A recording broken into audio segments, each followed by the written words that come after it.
ইসলামের কম্পিটেন্স নিয়ে অভিজ্ঞতা নিয়ে কেউ এই প্রশ্ন তুলতেই পারবে না। আবার পাশাপাশি অপটিক্সের কথা বলছেন, আমরা জনাব তাজুল ইসলামের কাছে যাই। জনাব তাজুল ইসলাম, মানে ব্যাপারটা একটু উইয়ার্ড কিনা, আমি প্রশ্নটা ইলাবোরেট করলাম না। মানে ধরেন আমরা আপনাকে যে আদালতে আসলে ডিফেন্স লয়ার দেখছি, সেইটাতে আপনি যখন এটার মধ্যে কেসটা কনস্ট্রাক্ট করতেছেন, বিপরীতে যেই থাক না কেন, এটা একটু উইয়ার্ড কিনা, মানে এটা আপনি কিভাবে হ্যান্ডেল করছেন? দেখুন, একেবারেই এই প্রশ্নটা যেখান থেকে আসছে বা যেভাবে তোলা হচ্ছে, এটা নিতান্ত অনাকাঙ্ক্ষিত। কারণ দেখুন, আমরা আইনজীবী হিসেবে আজকে প্রসিকিউশনে থাকবো, কালকে ডিফেন্সে থাকবো। আমরা প্রতিনিয়ত অনেক মামলা করি, কোনোটাতে হয়তো ডিফেন্ডেন্ট সাইডে, কোনোটা রেসপন্ডেন্ট সাইডে, কোনোটা পিটিশনার সাইডে। আইনজীবীর কাজই তাই, আমরা আমাদের ক্লায়েন্টের ইন্টারেস্টকে সার্ভ করব একটা জুডিশিয়াল প্রসেসের মধ্য দিয়ে, এবং সেক্ষেত্রে আমার ক্লায়েন্ট কোর্টে যাতে ন্যায় বিচার পান, সেই যুক্তিগুলো কোর্টের কাছে তুলে ধরে কোর্টকে একটা সঠিক সিদ্ধান্তে পৌঁছার ব্যাপারে সাহায্য করাই হচ্ছে আইনজীবীর কাজ। একসময় আমি ডিফেন্সের পক্ষে কাজ করেছি, তাদের ইন্টারেস্ট আমি সার্ভ করার জন্য চেষ্টা করেছি, তারা যাতে সর্বোচ্চ ন্যায় বিচারটা পান সেই ব্যাপারে আমার সমস্ত মেধা আমি ব্যয় করেছি। এখন আমি প্রসিকিউশনের পক্ষে কাজ করছি। দেখেন, যারা কনফ্লিক্ট অফ ইন্টারেস্টের কথা বলে, সেই সময় আমি যাদের পক্ষে মামলা লড়েছি তারা কি এই মামলার বাদী অথবা তারা কি এই মামলার আসামি? তারা যদি এই মামলার আসামি হতেন তাহলে কনফ্লিক্ট অফ ইন্টারেস্ট হতো, যে এক সময় তুমি তাদের পক্ষে মামলা করেছো, এখন তাদের এগেইনস্টে করছো, সুতরাং এটা কনফ্লিক্ট অফ ইন্টারেস্ট। এখানে আইনজীবীকে কখনো নিরপেক্ষ হওয়ার কোনো ব্যাপার নেই। নিরপেক্ষ ইন দ্য সেন্স যে আপনি একদিন আপনি ডিফেন্সে কাজ করেছেন বলে আরেকদিন প্রসিকিউশনে যেতে পারবেন না, এই ধরনের নিরপেক্ষতার প্রয়োজন তো এখানে নাই। কিন্তু এখানে যেটা দরকার, যেটা রাসনা ইমাম খুব ক্লিয়ারলি বলেছেন, একটা হচ্ছে যে অভিজ্ঞতা এবং কম্পিটেন্স, যে এই মামলা পরিচালনার ব্যাপারে যে ধরনের অভিজ্ঞতা দরকার, যে ডিটারমিনেশন দরকার।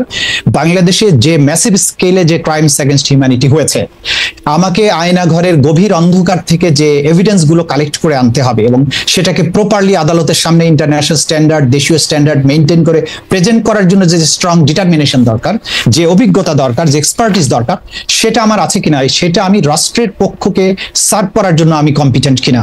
এবং এখানে আমি 100% আমি রাষ্ট্রের পক্ষে, আমার তো নিরপেক্ষতার প্রয়োজন নেই, আমি 100% রাষ্ট্রের পক্ষে নিরপেক্ষ থাকবো। যদি ন্যায় বিচার নিরপেক্ষ হতে হবে, এখানে জাজেসদের, এখানে আদালতকে নিরপেক্ষ হতে হবে। আমি একটা সাইড, ডিফেন্সের আরেকটা সাইড থাকবে, দুই পক্ষ তার ক্লায়েন্টের বেস্ট কেসকে এখানে প্রেজেন্ট করার চেষ্টা করবে।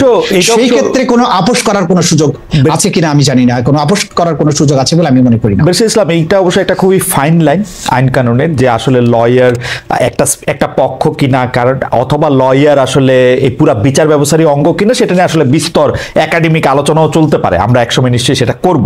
আপনি যেরকম ভাবে বলতেছেন যে আপনি একটা পক্ষ, সেটা কোর্টের মধ্যে অনেক কোর্ট আপনাকে পছন্দ নাও করতে পারেন, মানে এটা হচ্ছে যে আমার অভিজ্ঞতা আমি দেখছি আপনি যখন বলবেন যে আমি একটা পক্ষ নিয়েছি। হাওয়েভার, আমি যে প্রশ্নটা করতে চেয়েছিলাম, যেটা আপনার কথা থেকে যেটা উদ্ভূত হয়েছে, যে সেটা হচ্ছে যে ৭১-এ মানবতা বিরোধী অপরাধের যেসব বিচার চলছিল, এই 4 মাস কি সেগুলি ডিফ্রিজ, মানে এগুলির কি আর কোনো মানে বিচার এখন আর চলছে না? ৭১-এর যে বিচারগুলো ছিল তার মধ্যে 30টা মামলা এখানে সর্বশেষ আমাদের জানা মতে পেন্ডিং আছে। সেই 30টা মামলা হচ্ছে এমন সব মানুষদের, গ্রামে গঞ্জে তাদের জমি নিয়ে মারামারি হয়েছে, আরেক পক্ষ বলেছে যে ঠিক আছে তোকে আমি ৭১-এর মামলায় ঢুকিয়ে দিলাম। এইরকম ফিশি কিছু মামলা এখানে পেন্ডিং আছে।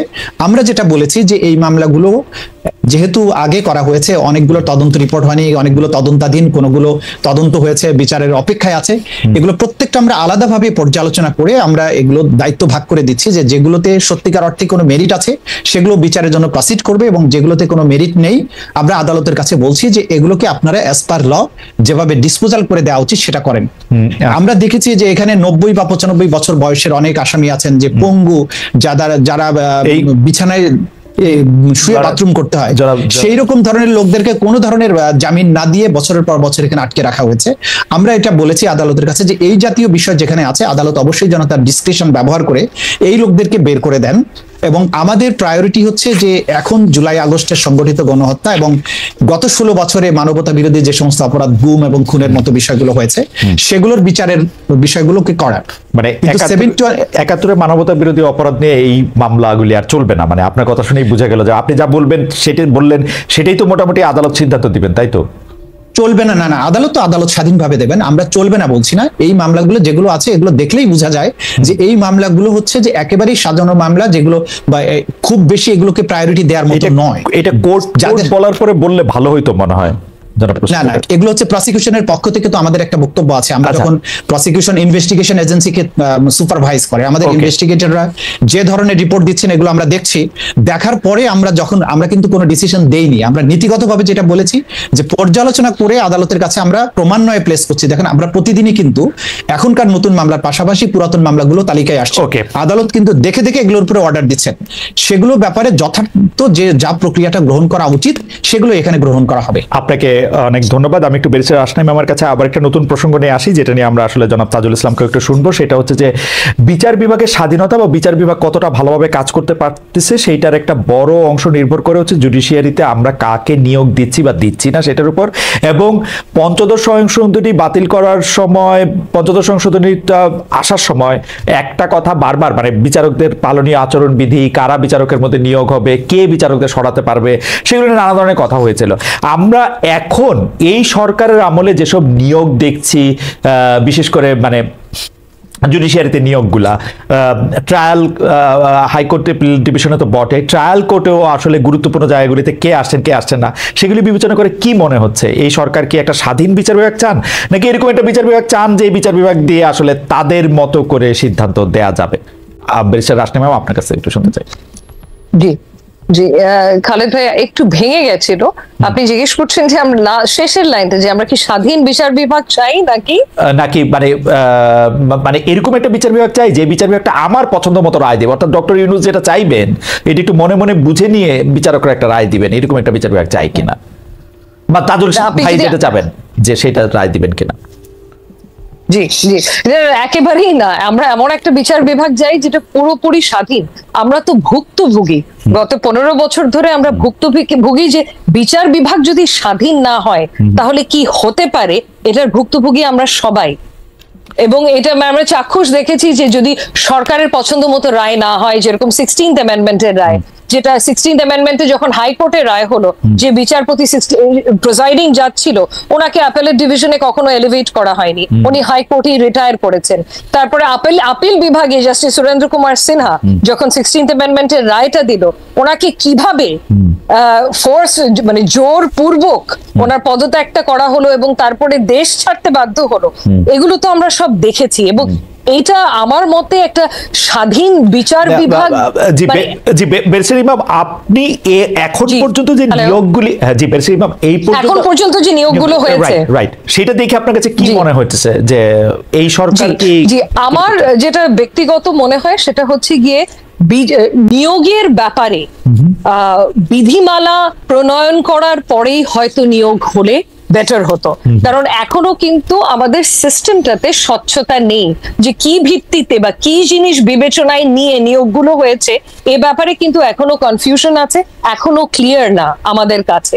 হয়তো পরিস্থিতিটা এমন ছিল, আমি যে খুব সমালোচনা করছি এটা তা না, কারণ পরিস্থিতিটা এমনই ছিল যে আমাদের এই যে চলে গেছে, আমাদের কোর্টের প্রাঙ্গণ ঘেরাও করেছে, তখন বাধ্য হয়েছে ছুটিতে পাঠাতে 12 জন বিচারপতি। 12 জন বিচারপতি, তার মধ্যে অনেকেই সিনিয়র ছিল। সো বিচার বিভাগ বা ওই উচ্চ আদালত তো খালি হয়ে যেতে পারে না। সো তখন তড়িঘড়ি করে তো আমাদের অ্যাপয়েন্টমেন্ট দিতে হবে, নতুন বিচারপতি বসাতে হবে সেই কোর্টগুলোতে, কারণ মামলা তো কমছে না, মামলা তো বেড়েই যাচ্ছে।